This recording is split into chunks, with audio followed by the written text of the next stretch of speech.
Hi everyone, you're welcome again to my channel. How are you doing? This is Flookie, and if you're new here, please hit the subscribe button and follow this channel because we talk about everything that makes settlement easy for you as an immigrant, sharing experiences and then one thing or the other that you can learn and help you navigate this new life in a new world or in a new country. So keep watching, guys. And for today's video, I'll be talking about finding career success here in Canada and how to be able to navigate it and help you to see from my own eye as an immigrant how you can begin to be more open, be more strategic in your approach towards settling here in Canada, especially regarding your career. Don't go anywhere, guys.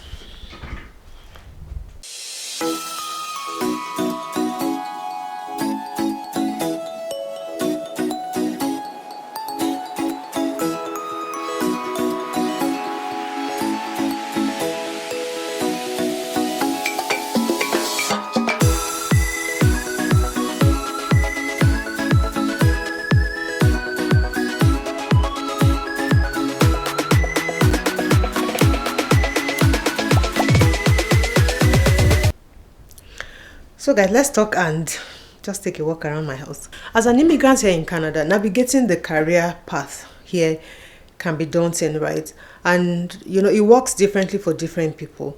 And when people begin to have like tailor-made ways in which things work, then I begin to question it because sometimes some things don't work exactly the way it does for other people. I'll take for example, like I'm talking about career right now.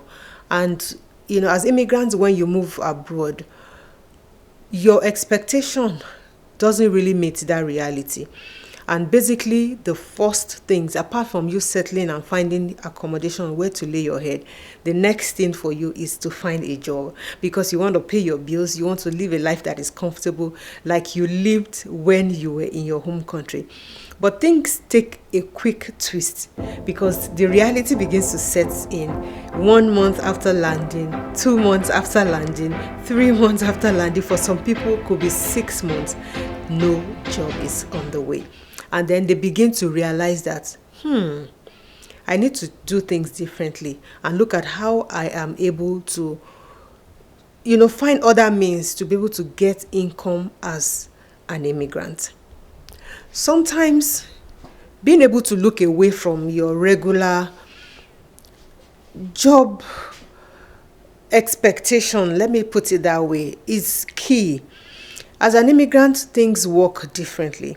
So if you are adamant about you getting that IT job, which is good, getting that nursing job, which is good, or getting into your profession as a human resources professional, that is also good. But the bottom line is, you are not the only one looking for this job. You are not the only one that is desiring to get into that profession. It's like you're trying to unplug from your home country and come and plug back here. There's a way system works here. There are already people trying to move up in that career ladder, and then you are coming in. There's a lot that has to do with progression and you staying in queue. I call this like there are people already in queue. They do a lot of seniority here, and then you also have to join that seniority from the bottom. But do you rest on your oars and say, no, because I have to queue up, then that is the end for me to chase my career? Or because I have to queue up, no, I won't be looking for, careers or roles in my field. That shouldn't debar you. So I'm here to flip those two options to you and, just share my own experience as well and how I've been able to navigate that career. My background has been in operations. And when you are in operations, you are like the go-to, you are almost the all-in-all person, and you have experience in almost a lot of fields within your industry. Like I worked for over 16 years in the construction industry and retail, and my experience in that industry has been in operations. So I've handled human resources, administration. I've worked a bit in finance, or worked alongside those in the finance industry in my organization, with logistics, warehousing, supply chain, inventory. I've been there. Even because of the construction field that we are, I've also had opportunity to go on the site, like construction proper. I'm not an architect, but I can read drawings. I can sketch in my own little way for you to be able to understand what I know in design. And I'm also fortunate because I also have a passion for interior design, which I also run as a business. So that has helped me to navigate this space in, construction and in operation.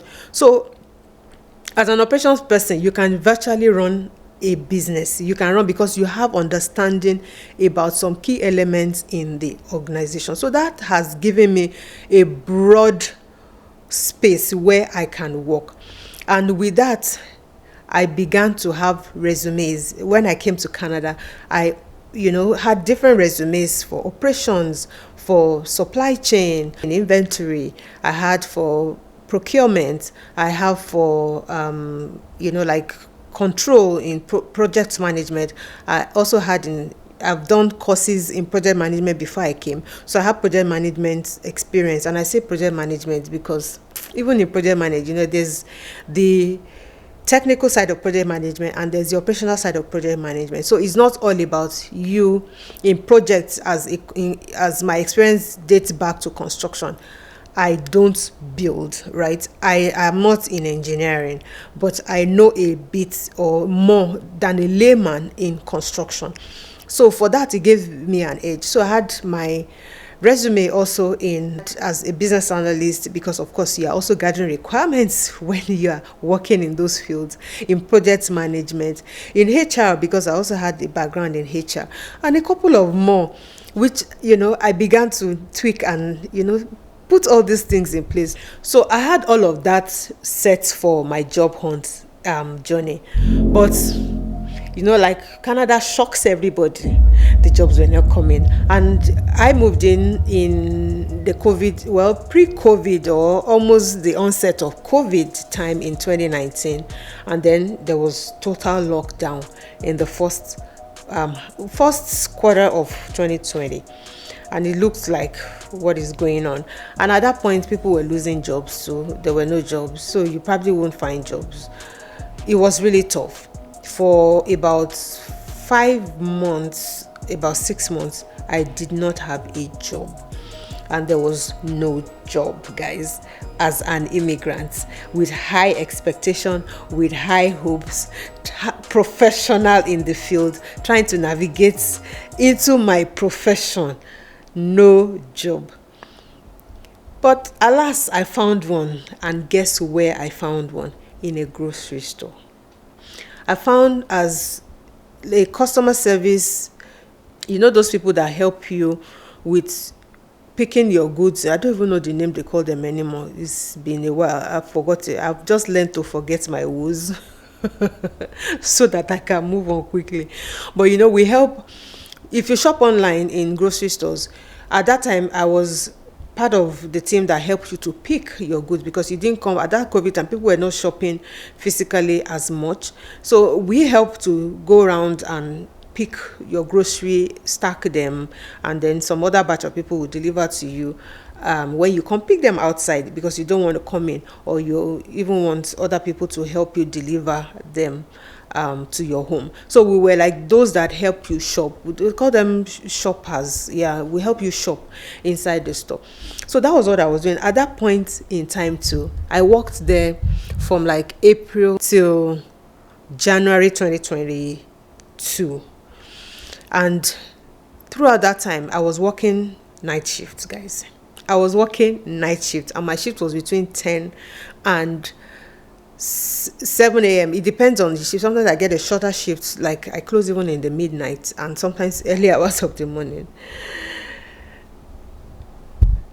A professional in the field, navigating work here in Canada. I'm just giving you a background to my story so that you'll be able to appreciate it. That look, it's not when you see people that have sort of settled down here as immigrants, you want to appreciate their journey.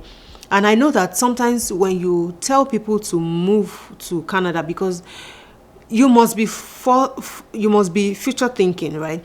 If you're looking at now and you're looking at the process, I can't start a new job. How will I be doing that kind of job? How will I? You're asking questions that even us here don't have an answer for. That you are not ready. And trust me, for especially those that have come from my country in Nigeria, that we are not lazy people, we don't give up, we don't settle for less.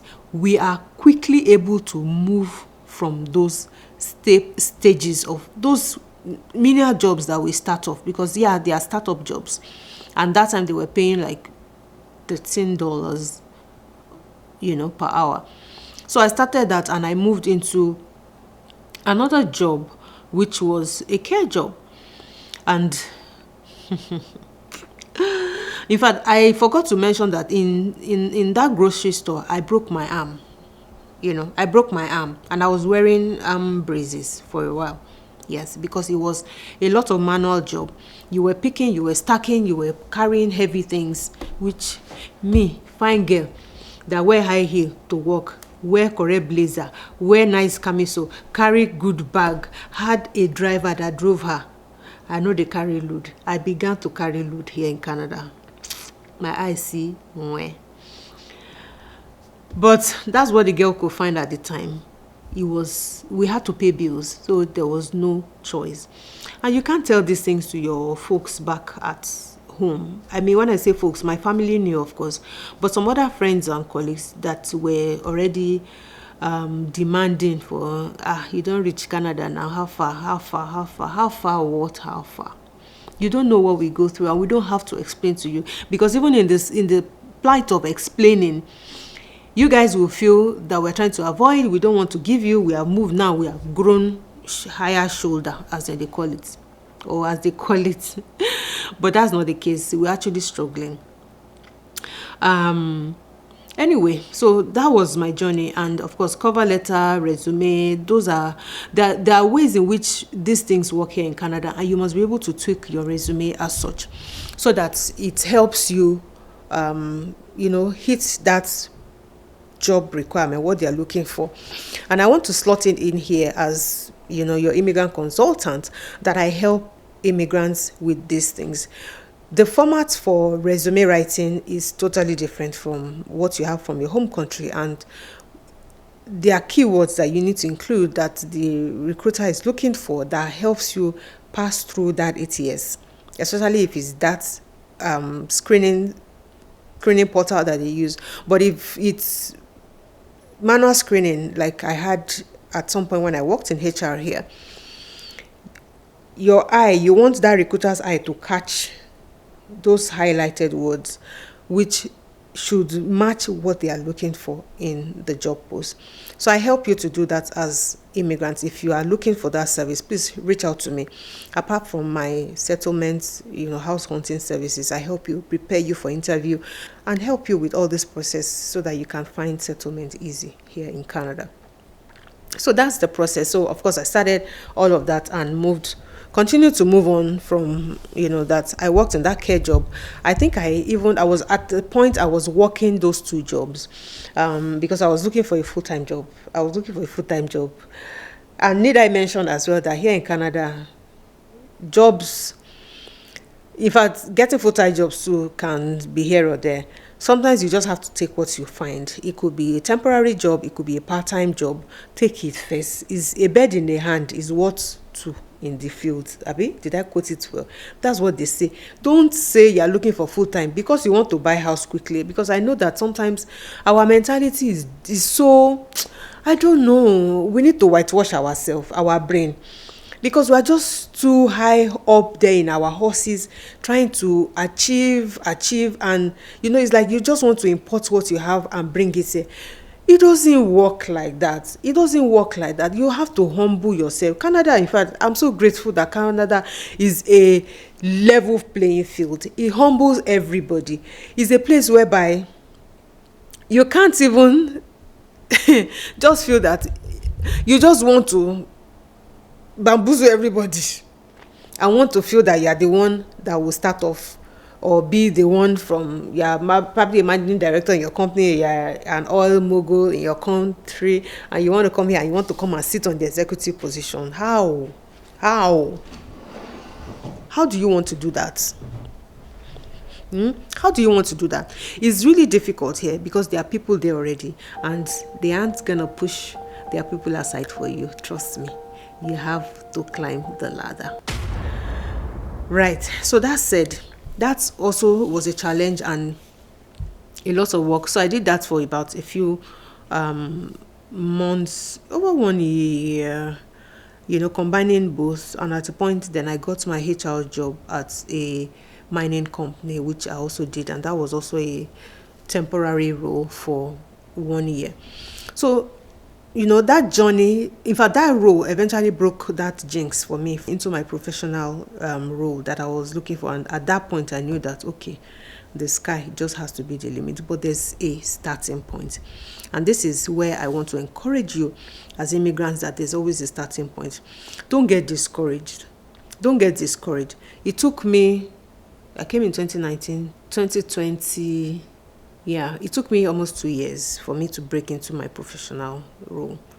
And guys, some people hit it right from when they come in, because I know someone that came in, and if I came in January, and by June, correct job, as in correct job with bonus, correct job. It happens for some people too, but it doesn't. So you don't have to feel bad. But my own is to prepare you that it doesn't happen. I will not tell you lie. It does. It does. And the bottom line for you is to know and prepare yourself. So you have to fight to not be there if you actually don't want to. And I don't want to say that, like some people will say, God will not let me be doing menial job again. There's dignity of labor here. Nobody looks down on you. Like if you were a cleaner back in my home country, people would be like, to be doing you like as if you are carrying shit. But here, a cleaner, if you see the car a cleaner rides, if you see the cleaner buy house now, cleaner correct car. So there's no menial job. There's respect. There's dignity of labor. So even if you meet your Nigerian counterpart, for instance, doing those kind of jobs, you say, guy, don't worry, keep on, you are going to move from here. You encourage yourself. You don't demean or look down on the person, or that's where the person will end up. No, it doesn't work like that. This is a level playing field country, and there's always something that everybody has to navigate through.